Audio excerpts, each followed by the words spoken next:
Salut tout le monde. Écoutez, une petite vidéo sur le peu de composants que j'ai reçus. Donc un disque dur Seagate 1 Tera 7200 tours. Donc je viens de le recevoir il n'y a pas très longtemps. Donc voilà, j'ai reçu aussi des câbles Bitfenix blancs pour mes deux GTX. Donc ça habille un petit peu. Puis on va refaire un petit tour sur la config en elle-même. Donc on a un water cooling Corsair H100i qui refroidit un processeur Intel 3820 en socket 2011. On a une carte mère Asus ROG Rampage Extreme en socket 2011. Nous avons deux barrettes de 8 Go de chez G-Skill cadencées à 1866 MHz. Donc les prochaines arrivent aussi. Donc voilà pour ça. Le câble 24 pins, je l'ai commandé, mais je sais pas ce qu'ils ont fait, ils l'ont pas mis dans la commande. Donc je devrais peut-être le recevoir bientôt. En ventilateur, pour le boîtier, on a un Corsair AF 140 à l'arrière, exprès pour l'aspiration et l'éjection. Le water cooling a deux ventilos 120 SP de chez Corsair pour la pression. Il n'était pas le plus gros. Et j'ai laissé, qu'on ne voit pas beaucoup, les deux ventilos d'origine Corsair, que je peux réguler grâce au branchement qu'il y a au-dessus. Je ne sais pas si vous allez bien voir, il y a deux petits branchements qui sont là et là. Donc avec ça, on peut avoir le Corsair Link. Donc en fait, on peut gérer le débit de la pompe, on peut gérer la vitesse des ventilateurs, créer des profils.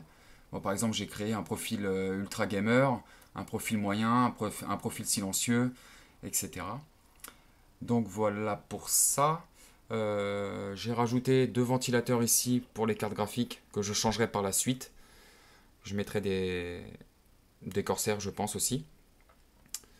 Donc ça, c'est pour refroidir un peu plus les cartes graphiques, pour leur amener de l'air frais, puisque j'en ai devant aussi. Donc voilà. Ensuite, en bas, on a 4 ventilos Corsair 120 SP aussi, exprès pour la pression. Donc voilà, ici on a un SSD Vertex 2. Ça doit être en haut. Oui, il est là. Ici on a un Vertex 4 que je ne pourrais pas sortir puisque les câbles sont un peu courts. Et du coup on va installer rapidement le disque dur qui est là. Désolé pour le bruit. Donc alors le disque dur. Hop, on met ça comme ça. Désolé pour la caméra. Hop là. Je vais la poser 2 secondes. Hop. Juste le temps de mettre les petits clips. Enfin, les petites tétines dans le... Hop, impeccable. Donc on va le placer. Je reprends la caméra.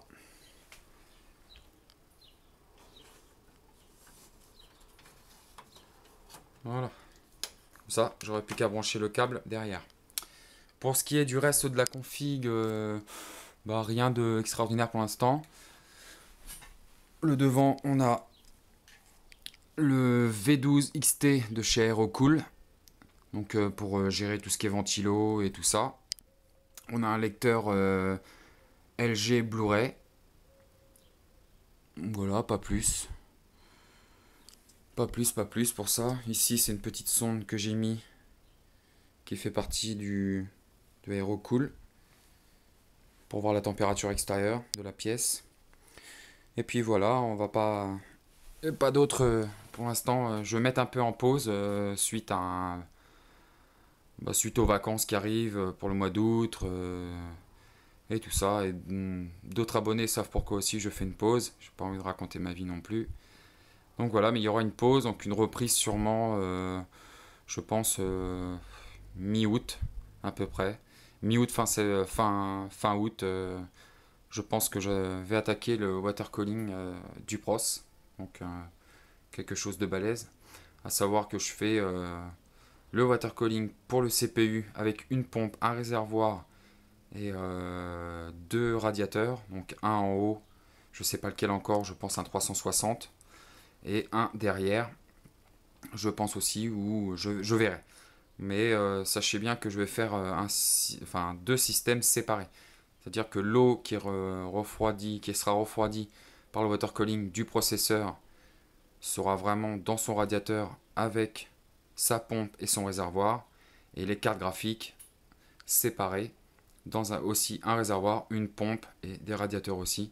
Je ne veux pas mélanger la chaleur des cartes et du CPU, parce que je sais très bien que quand je vais overclocker tout ça plus tard, on verra bien. J'ai lu sur des forums, je pense que ne pas mélanger les deux chaleurs qui seront pas identiques, forcément il y aura peut-être un gain de température sur les GPU ou sur le CPU. Et je veux faire dans ce sens-là, puisque je ferai d'abord de toute façon le CPU. Et je n'ai pas envie de redémonter, repurger tout ça. Donc il y aura deux systèmes séparés dessus. Donc voilà, ni plus ni moins. Je vais vous faire un petit démarrage quand même pour vous faire voir un peu ce que ça donne à l'intérieur. Hop, alors, on va l'allumer directement là. Je sais pas si vous vous rendez compte un peu, ça éclaire pas trop mal. Donc voilà, je vous dis à très très bientôt pour la suite. Et portez-vous bien et bonnes vacances pour ceux qui vont en vacances. Allez, ciao ciao.